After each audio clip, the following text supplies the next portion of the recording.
माँ, माँ के बारे में बहुत कुछ लिखा गया, बहुत कुछ पढ़ा गया। माँ वो शख्सियत है जो अपने प्यार को दिखा भी सकती है, बता भी सकती है, जता भी सकती है। लेकिन पिता कम बताता है, कम जताता है, लेकिन बच्चों के सपने पूरे करने के लिए दिन रात एक करता है। पिता के बारे में बड़ा कम लिखा गया है, बड़ा कम पढ़ा गया है। तो 4 पंक्तियां उस पिता के लिए, फिर एक कहानी जो शायद आपको अंदर से सोचने पर मजबूर कर देगी कि पिता के बारे में भी शायद लिखा होना चाहिए कहानियों में, कविताओं में। तो 4 पंक्तियां उस पिता के लिए। पिता है तो रोटी है, कपड़ा है, मकान है। पिता उस नन्हे से परिंदे का बड़ा सा आसमान है। पिता है तो हर पल घर में राग है। पिता से ही माँ की चूड़ी, बिंदी और सुहाग है।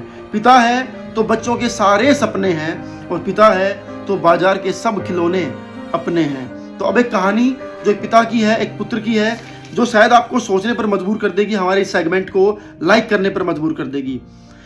बेटे का जन्म हुआ तो बेटे के जन्म से मोहन के जीवन में बहुत सारी खुशियां आई। बेटे का जन्म मोहन के जीवन में खुशियां लेकर के आया। खेलते खेलते यूं ही समय बीतता गया। बच्चे का नाम मोनू रखा गया, प्यारा सा बच्चा। लेकिन एक दिन मोहन का एहसास हुआ कि मोनू बोल नहीं सकता। पिता की खुशी चकनाचूर हो गई। अब उसे एहसास हुआ कि जिस बच्चे की आवाज सुनने के लिए बेताब था, वो बच्चा तो बोल ही नहीं सकता। मोहन से रहा ना गया।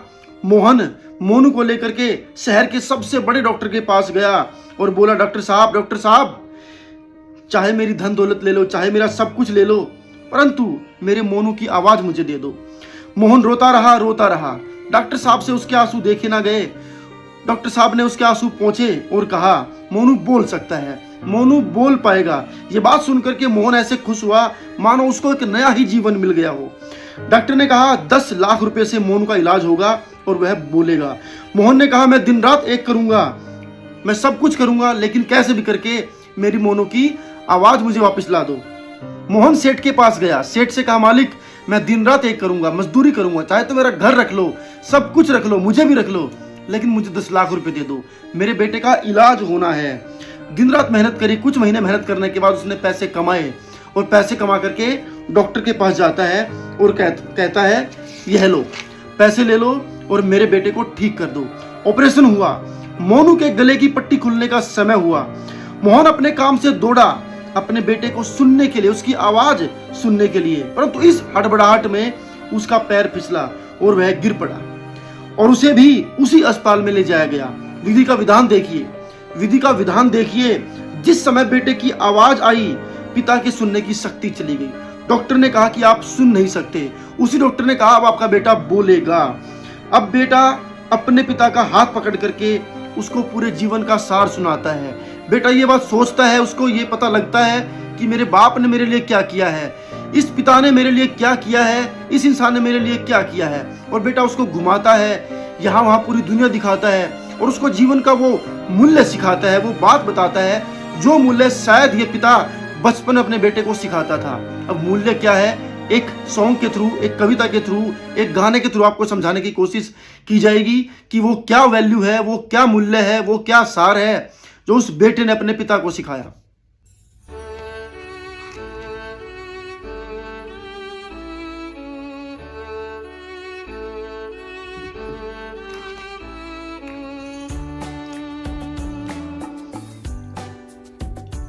एक प्यार का नगमा है, मौजों की रवानी है। एक प्यार का नगमा है, मौजों की रवानी है। जिंदगी और कुछ भी नहीं, तेरी मेरी कहानी है। एक प्यार का नगमा है, मौजों की रवानी है। जिंदगी और कुछ भी नहीं, तेरी मेरी कहानी है।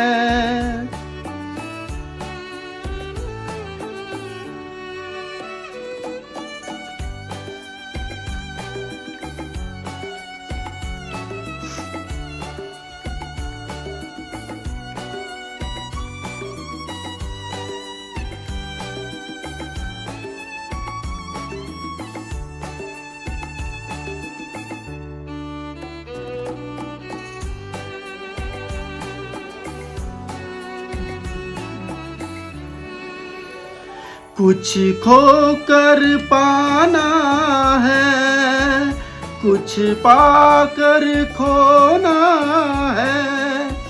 जीवन का मतलब तो आना और जाना है। दो पल के जीवन से एक उम्र चुरानी है।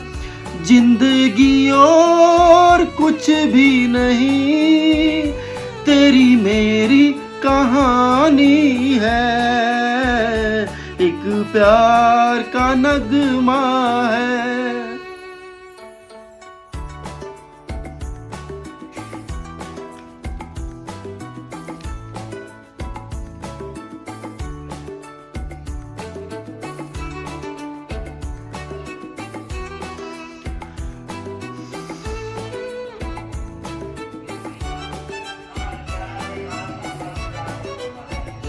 तू धार है नदिया की, मैं तेरा किनारा हूँ।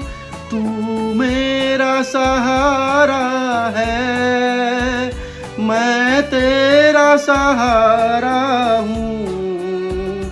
आँखों में समंदर है, आशाओं का पानी है। जिंदगी और कुछ भी नहीं, तेरी मेरी कहानी है। एक प्यार का नगमा है। तूफान तो आना है, आकर चले जाना है। बादल है ये कुछ पल का, छाकर ढल जाना है। परछाइयाँ रह जाती निशानी है। जिंदगी और कुछ भी नहीं, तेरी मेरी कहानी है।